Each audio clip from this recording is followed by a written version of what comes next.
Hello friends, welcome back to my channel. तो friends, आज की जो वीडियो है, इस वीडियो में हम प्रमुख जनजाति विद्रोह के बारे में देखेंगे। जी हाँ दोस्तों, यह बहुत ही इंपॉर्टेंट वीडियो है आपके लिए अगर आप बीपीएससी टीआरई 3 री एग्ज़ाम की तैयारी कर रहे हैं, क्योंकि टीआरई 1 में भी दोस्तों आपके जनजाति विद्रोह से प्रश्न आया था, साथ ही में टीआरई 2 में भी आपका पूछा गया था, और टीआरई 3 में भी जो आपका पेपर कैंसिल हुआ है उसमें भी आपका इससे क्वेश्चन आया था।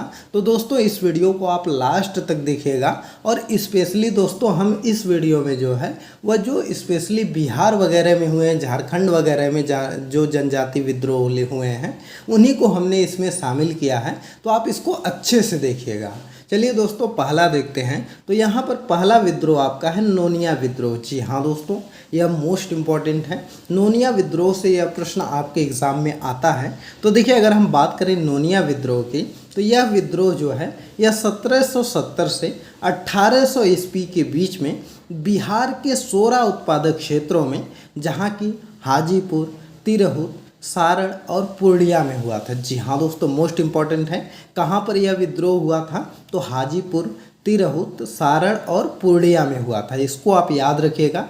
पूछा जाता है कि जो नोनिया विद्रोह हुआ था वह किसके लिए हुआ था? तो देखिए, वह 16 उत्पादक क्षेत्रों में हुआ था। और वहाँ पर क्या होता था कि सोरे का जो है कि नोनिया जाति के लोग तैयार करते थे सोरे को, जिसका कि प्रयोग बारूद बनाने के लिए होता था। जी हाँ दोस्तों, यह चीज़ इम्पॉर्टेंट है कि नोनिया विद्रोह किस लिए हुआ था। स्पेशली सोरा बनाने को लेकर हुआ था। उसमें क्या हुआ था कि जो सोरा होता था उसको नोनिया जनजाति के लोग तैयार करते थे, जिससे कि बारूद बनता था। और कंपनियों द्वारा जो है कि नोनिया लोगों का अत्यधिक शोषण हो रहा था, और इसलिए गुप्त रूप से जो है कि वह लोग क्या कर रहे थे कि उस सोरे को जो है कि वह व्यापारियों को बेच रहे थे।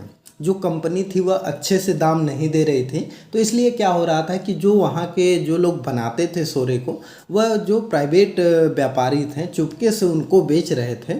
और इसकी जानकारी जब ब्रिटिश सरकार को हुई थी, तब जो है कि नोनिया लोगों पर क्रूरतापूर्वक कार्रवाई वह लोग करने लगे थे, जिसको जो है कि इस कार्रवाई के बाद से ही जो है कि नोनिया विद्रोह हो जाता है। तो इसको आप याद रखिएगा कि नोनिया विद्रोह स्पेशली किस लिए हुआ था? तो सोरा बनाने को लेकर हुआ था। और यह दोस्तों, आपको इसमें सिर्फ इतना ही चीज़ याद रखना है कि यह किस लिए होता था। तो सोरा के लिए हुआ था। और स्पेशली कहाँ पर यह जनजाति यह विद्रोह हुआ था? तो यह आपका हाजीपुर, तिरहुत, सारण और पूर्णिया वाले इलाके में जो है यह हुआ था।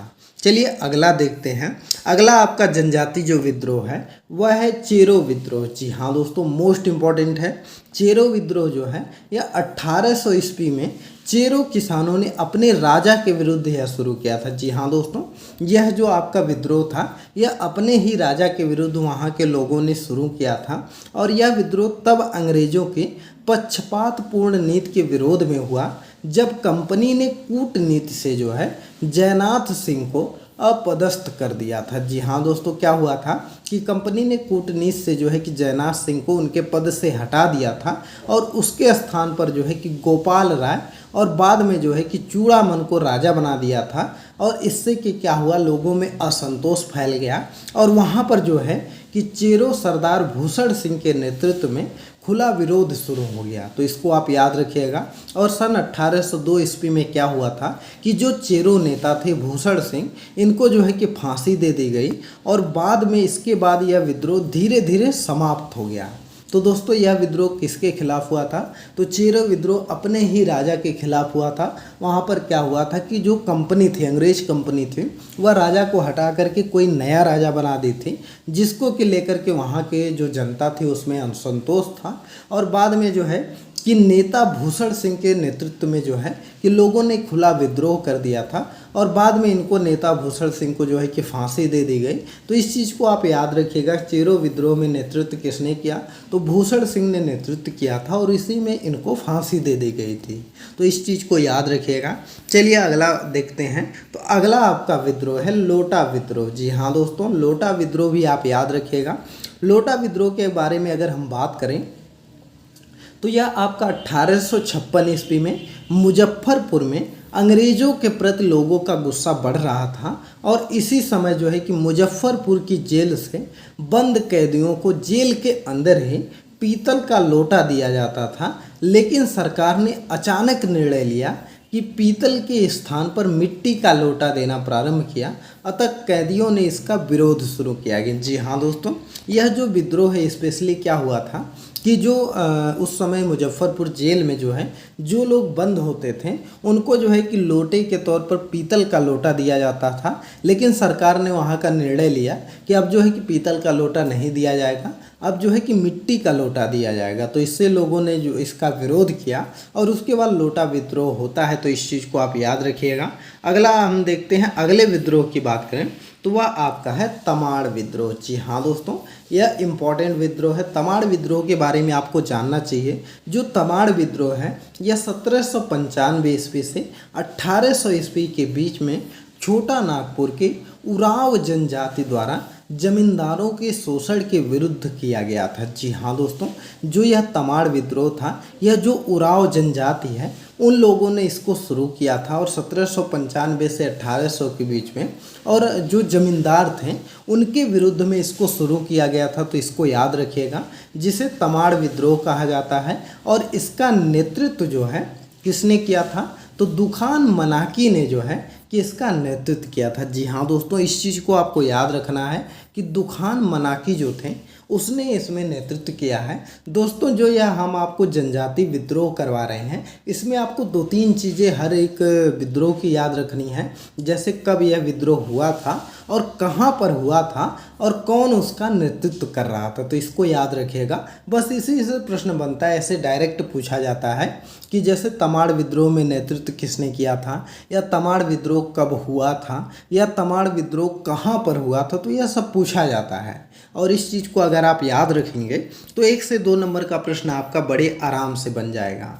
अगला विद्रोह आपका है हो विद्रोह। जी हाँ दोस्तों, हो विद्रोह जो है यह शुंग सिंह भूम के राजा जगन्नाथ सिंह के विरुद्ध में छोटा नागपुर की हो जनजाति लोगों ने 1821 से 22 ईस्वी में यह विद्रोह किया था। जी हाँ दोस्तों, जो हो जनजाति है वह जो है कि 1821 और 22 ईस्वी में क्या हुआ कि अपने जो उनके राजा थे जगन्नाथ सिंह, उनके विरुद्ध में जो है कि इन लोगों ने शुरू किया था। और यह सिंह भूमि में हुआ था। जी हाँ दोस्तों, कहाँ पर हुआ था, तो सिंह भूम में हुआ था। सिंह भूम अभी जो है कि आपका झारखंड में पड़ता है। तो इसको आप याद रखिएगा।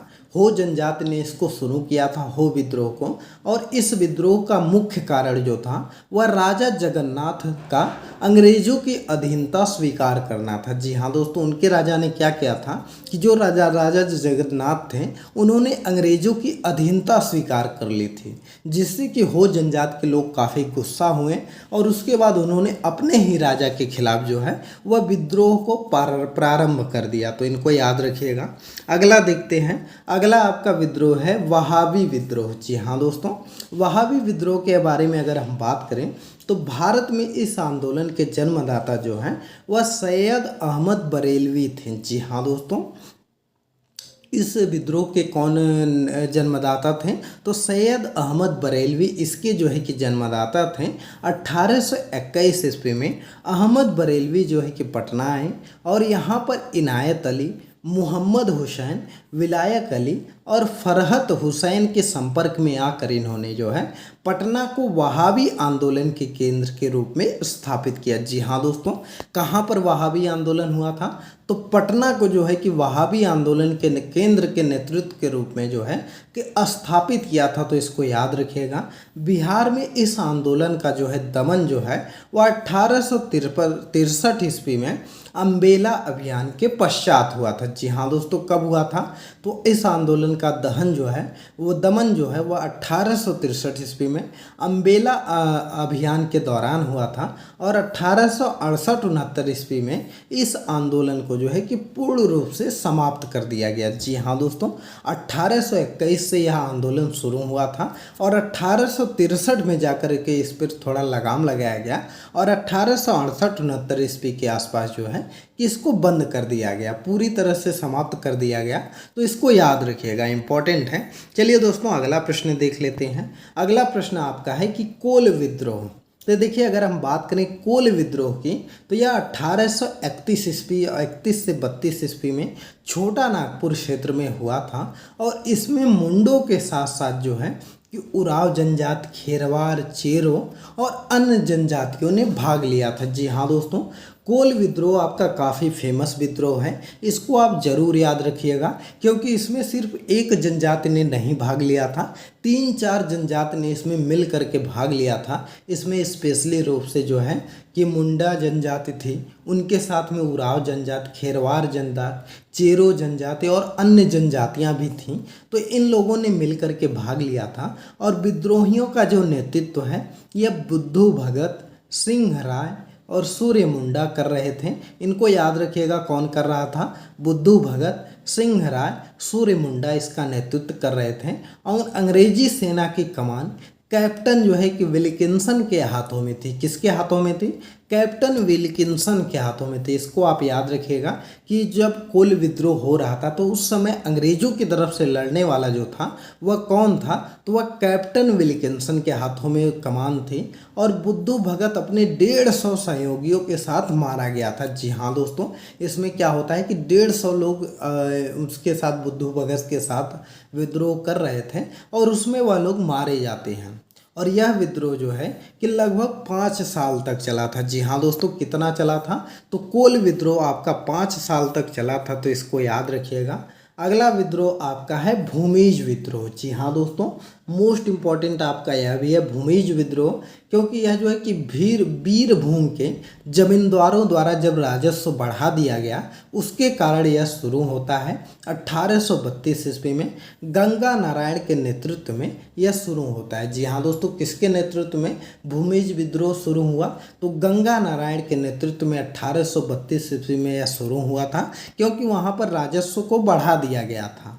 और यह विद्रोह अंग्रेजों की दमनकारी लगान व्यवस्था को त्रस्त होकर वीरभूमि एवं सिंहभूमि क्षेत्र में उद्वेलित था। जी हाँ दोस्तों, यह जो दमनकारी लगान व्यवस्था है यह त्रस्त होकर वीरभूम एवं सिंहभूम में जो है कि उद्वेलित था। तो इसको आप याद रखिएगा, स्पेशली इसमें आप यह याद रखिएगा कि 1832 में हुआ था, गंगा नारायण के नेतृत्व में इसको किया गया था, तो इसको याद रखेंगे। अगला आपका है सरदारी आंदोलन। जी हाँ दोस्तों, सरदारी आंदोलन के बारे में अगर हम बात करें तो यह ईसाई धर्म के प्रचार प्रसार के विरुद्ध सुधारवादी आंदोलन चलाए गए थे। और इस आंदोलन में सरदारी आंदोलन जो है वह 1859 से 81 ईस्वी में हुआ था और यह प्रमुख था। और इस सरदारी आंदोलन का मुख्य उद्देश्य यह था कि भूमि पर लगाए गए प्रतिबंधों को समाप्त करना था, बेगारी प्रथा का अंत करना था और जमींदारी प्रभुत्व का अंत करना था। जी हाँ दोस्तों, इस आंदोलन का, इस जनजाति विद्रोह का मुख्य कारण क्या था? तो मुख्य उद्देश्य इसका यही था कि जो प्रतिबंधों को समाप्त करना था, बेगारी प्रथा का अंत कर देना था और जमींदारी प्रभुत्व को भी अंत कर देना था। तो यही इसका मुख्य उद्देश्य था, तो इसको याद रखिएगा। अगला विद्रोह आपका है संथाल विद्रोह। जी हाँ दोस्तों, अगर हम संथाल विद्रोह के बारे में बात करें तो संथाल विद्रोह जो है वह जमींदारों और साहूकारों के शोषण से त्रस्त होकर इस आंदोलन की शुरुआत की गई थी। 1855-56 ईस्वी में भागलपुर से लेकर के राजमहल तक 4 भाइयों जो कि सिद्धू, कान्हू और भैरव और चांद के नेतृत्व में संथाल विद्रोह किया गया था। जी हाँ दोस्तों, मोस्ट इम्पॉर्टेंट आपका संथाल विद्रोह है, क्योंकि इसमें पूछा जाता है कि संथाल विद्रोह कहाँ पर आपका हुआ था? तो भागलपुर से लेकर के राजमहल तक यह हुआ था। 1855 और 56 ईस्वी के बीच में हुआ था और फिर 1857 में क्रांति हो जाती है। तो यह याद रखेंगे। और कहाँ पर हुआ था? तो कौन कौन इसको किया था? तो 4 भाई थे, सिंधु, कान्हू, भैरव और चांद। इन चारों के नेतृत्व में संथाल विद्रोह प्रारंभ किया गया था। और इस विद्रोह के परिणाम स्वरूप क्या होता है कि 30 नवंबर 1856 ईस्वी को संथाल परगना जिले की स्थापना हुई और एसली एडेन को जो है कि प्रथम जिलाधीश बनाया गया। जी हाँ दोस्तों, किसको? एसली एडेन को प्रथम जिलाधीश बनाया गया। तो इसको याद रखिएगा। संथाल विद्रोह बहुत इंपॉर्टेंट है, पूछा जाता है कि संथाल विद्रोह में नेतृत्व किसने किया? तो आप इन चारों भाइयों को याद रखिएगा, सिंधु, कान्हू, भैरव और चांद। अगला आपका विद्रोह है मुंडा विद्रोह। जी हाँ दोस्तों, मोस्ट इम्पॉर्टेंट है। मुंडा विद्रोह की अगर हम बात करें तो ये मुंडा विद्रोह जो है कि मूल रूप से कृषि पर निर्भर थी। मुंडा जनजाति जो है वह क्या होती थी कि मुंडा जनजाति स्पेशली खेती करती थी, परंतु स्थानीय जमींदार द्वारा उनकी ज़मीनों पर जबरन जो है कि कब्जा किया जा रहा था। जी हाँ दोस्तों, वहाँ के जो जमींदार थे वह लोग उनकी ज़मीनों पर जबरन कब्जा कर लिए थे और कर लगा दिए थे, जिसके कारण से मुंडा विद्रोह जो है प्रारंभ होता है। जी हाँ दोस्तों, क्या होता है कि ज़बरदस्ती उनसे ज़मीन छीन लेते हैं और उस पर कर लगा देते हैं कि अगर आप खेती करेंगे तो आपको कर देना होगा। तब यह विद्रोह शुरू होता है और बिरसा मुंडा का जन्म 1875 ईस्वी में हुआ था और इसने जो है उसने 1899 से 1900 ईस्वी में मुंडा आंदोलन का नेतृत्व किया था। जी हाँ दोस्तों, इसको याद रखेंगे कि बिरसा मुंडा इसके प्रमुख नेता थे मुंडा विद्रोह के, और इनका जन्म 1875 ईस्वी में हुआ था और 1899 में और 1900 ईस्वी में इन्होंने जो है कि मुंडा आंदोलन किया था। और यह आंदोलन जो है सुधारवादी आंदोलन के रूप में प्रारंभ हुआ था और 3 फरवरी 1900 को बिरसा मुंडा की गिरफ्तारी के बाद यह आंदोलन जो है वह समाप्त हो गया था। जी हाँ दोस्तों, बिरसा मुंडा को कब गिरफ्तार किया गया था? तो 3 फरवरी 1900 ईस्वी को इनको गिरफ्तार कर लिया गया था। तो जिसके बाद जो मुंडा विद्रोह है यह धीरे धीरे जो है कि समाप्त हो गया था। तो इसको याद रखिएगा दोस्तों, इस चीज़ को आप जरूर याद रखेंगे कि जो मुंडा विद्रोह था यह स्पेशली किसने इसमें नेतृत्व किया था? तो इसमें जो है कि आपके बिरसा मुंडा ने प्रमुख भूमिका निभाई थी और 1899 1900 ईस्वी में इन्होंने इसका नेतृत्व किया था। अगला आपका है ताना भगत आंदोलन। जी हाँ दोस्तों, अगर हम ताना भगत विद्रोह के बारे में बात करें तो ताना भगत जो आपका विद्रोह है यह बहुत ही इम्पोर्टेंट है। इससे आपका प्रश्न आया था आपका TRE 2 में और इस बार भी आने के चांसेस हैं। जो ताना भगत आंदोलन है इसकी शुरुआत 21 फरवरी 1914 को गुमला जिले के विशुनपुर प्रखंड में हुई थी। जी हाँ दोस्तों, कहाँ पर हुई थी? 21 अप्रैल 1914 ईस्वी को गुमला जिले के विशुनपुर प्रखंड में हुआ था और इसका प्रमुख नेता जतरा भगत थे। जी हाँ दोस्तों, इसके प्रमुख नेता कौन थे? जतरा भगत इसके प्रमुख नेता थे और यह आंदोलन कांग्रेस की योजना तथा गांधी जी के सिद्धांतों से प्रभावित था। जी हाँ दोस्तों, इसलिए यह मोस्ट इम्पॉर्टेंट हो जाता है क्योंकि यह जो आंदोलन था यह आपका जो कांग्रेस की योजना थी उससे भी प्रभावित था और गांधी जी के सिद्धांतों से भी प्रभावित था। तो इसलिए यह इम्पॉर्टेंट है और इस आंदोलन का प्रभाव जो है वह रांची में, सिंहभूम में, संथाल में और परगना में विस्तृत था। जी हाँ दोस्तों, कहाँ पर विस्तृत था? तो आपका सिंहभूमि हो गया, रांची हो गया, संथाल हो गया, परगना हो गया। तो इन सभी क्षेत्रों में इस आंदोलन का प्रभाव था। तो इसको याद रखिएगा। तो दोस्तों, यह आपके टॉप जो है कि जनजाति विद्रोह थे जो कि आपके BPSC में इनसे प्रश्न बहुत बार पूछे गए हैं। आपका TRE 1 में भी आया, TRE 2 में भी आया है और TRE 3 में भी आया है। तो इसलिए दोस्तों हमने इसको जो है कि एक साथ में जितने भी आपका स्पेशली बिहार झारखंड में विद्रोह हुए हैं उनको हमने कवर करा दिया। आपका इन्हीं से 1 या 2 नंबर का प्रश्न आपके एग्ज़ाम में ज़रूर मिल जाएगा, यह गारंटी है। तो इसको आप अच्छे से पढ़ लीजिएगा, वीडियो को 3-4 बार रिपीट करके देख लीजिएगा जिससे कि आपको अच्छे से तैयार हो जाएगा। और दोस्तों अगर आपको इसका PDF चाहिए तो आप हमारे टेलीग्राम चैनल पर हमको फॉलो कर लीजिए। टेलीग्राम चैनल का लिंक इस वीडियो के डिस्क्रिप्शन में दिया गया है, वहाँ पर आपको इसका PDF मिल जाएगा। और दोस्तों अगर आप लोग चैनल पर नए हैं तो चैनल को भी सब्सक्राइब कर दीजिएगा, बेल आइकन भी प्रेस कर दीजिएगा जिससे कि जब मैं कोई नई वीडियो अपलोड करूंगा तो आप तक उसकी नोटिफिकेशन पहुंच जाएगी। और दोस्तों आपसे निवेदन है कि वीडियो अगर पसंद आती है तो वीडियो को शेयर कर दीजिए, ज़्यादा से ज़्यादा लोगों तक वीडियो को पहुंचा दीजिए जिससे कि उनकी भी एक अच्छी तैयारी हो सके। चलिए यह वीडियो आपको कैसी लगी कमेंट करके बताइएगा। मिलते हैं अगली एक नई वीडियो में एक नए टॉपिक के साथ, तब तक के लिए बाय बाय।